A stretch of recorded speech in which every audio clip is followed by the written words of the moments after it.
दिल्ली के उपराज्यपाल को आज एक और झटका लगा है। आपने 2 दिन पहले देखा जिस तरह से उपराज्यपाल ने एक याचिका दी थी दंगे के मामले में, और उस मामले में जिस तरह से उनको झटका लगा था और उनकी पूरे इस पद को लेकर भी कहीं ना कहीं सवाल खड़े हुए, और वो भी अब जाता हुआ नजर आ रहा है। ऐसे में आज सुप्रीम कोर्ट का एक अहम फैसला आया है दिल्ली सरकार के अधिकारों को लेकर, जिसमें उन्होंने साफ साफ तौर पर सुप्रीम कोर्ट ने पॉइंट टू पॉइंट फैसला दिया है और ये स्पष्ट कर दिया है कि जो आम लोगों के वोटों से चुनकर के सरकार आएगी या आई है या बनती है, उनको सारे हुकूक हासिल हैं। उपराज्यपाल उनके फैसलों में किसी तरह का आक्षेप नहीं कर सकते हैं।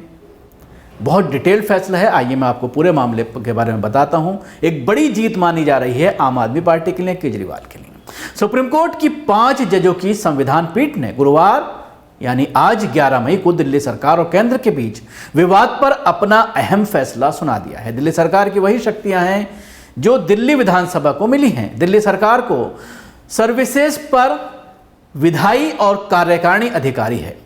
सुप्रीम कोर्ट ने कहा है कि हम 2019 में जस्टिस अशोक भूषण के फैसले से सहमत नहीं। जस्टिस भूषण ने 2019 में पूरी तरह केंद्र के पक्ष में फैसला दिया था।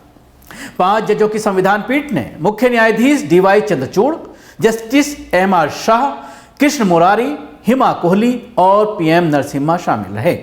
पीठ ने प्रशासनिक सेवाओं पर नियंत्रण को लेकर दिल्ली सरकार की याचिका पर सुप्रीम कोर्ट ने सर्वसम्मति से फैसला दिया।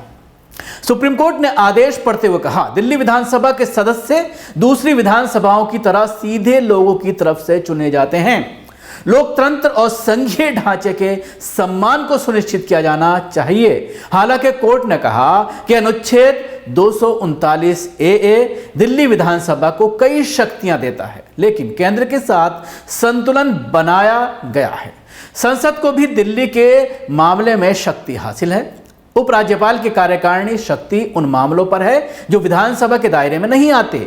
लोकतंत्र में चुनी हुई सरकार को शक्ति मिलनी चाहिए। अगर राज्य सरकार को अपनी सेवा में तैनात अधिकारियों का पर नियंत्रण नहीं होगा तो वो उनकी बात नहीं सुनेंगे। ये बात ध्यान देने की है कि दिल्ली सरकार ने भी कोर्ट में यही दलील दी थी। संविधान पीठ ने कहा कि आदर्श स्थिति यही होगी कि दिल्ली सरकार को अधिकारियों पर नियंत्रण मिले, सिर्फ उन बातों को छोड़कर जिन पर विधानसभा का अधिकार नहीं है। हम दोहराना चाहते हैं कि उपराज्यपाल दिल्ली सरकार की सलाह और सहायता से काम करेंगे। इसमें सर्विसेज भी शामिल हैं। यहां बता दें कि दिल्ली विधानसभा के पास पुलिस, कानून व्यवस्था और भूमि के मामलों में अधिकार नहीं है, यानी इन मामलों को छोड़कर अन्य विभागों के अधिकारियों पर दिल्ली सरकार को नियंत्रण हासिल होगा।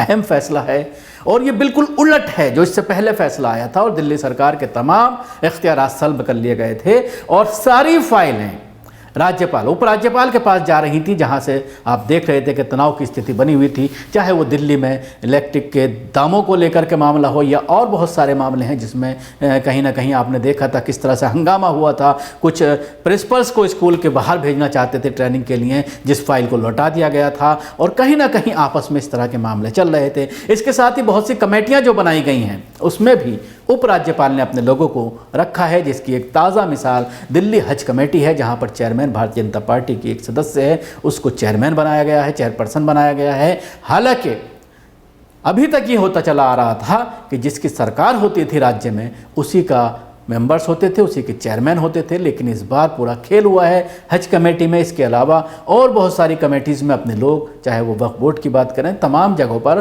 भारतीय जनता पार्टी के लोगों को सेट किया जा रहा था, क्योंकि उपराज्यपाल ने ये सारी चीज़ें, ये सारी प्रक्रिया अपने हाथ में ले रखी थी। तो अब शायद इस फैसले के आने के बाद अब जिस तरह से केजरीवाल का काम करने का तरीका है, तो हो सकता है कि इन कमेटियों को भी केजरीवाल डिसॉल्व कर दें।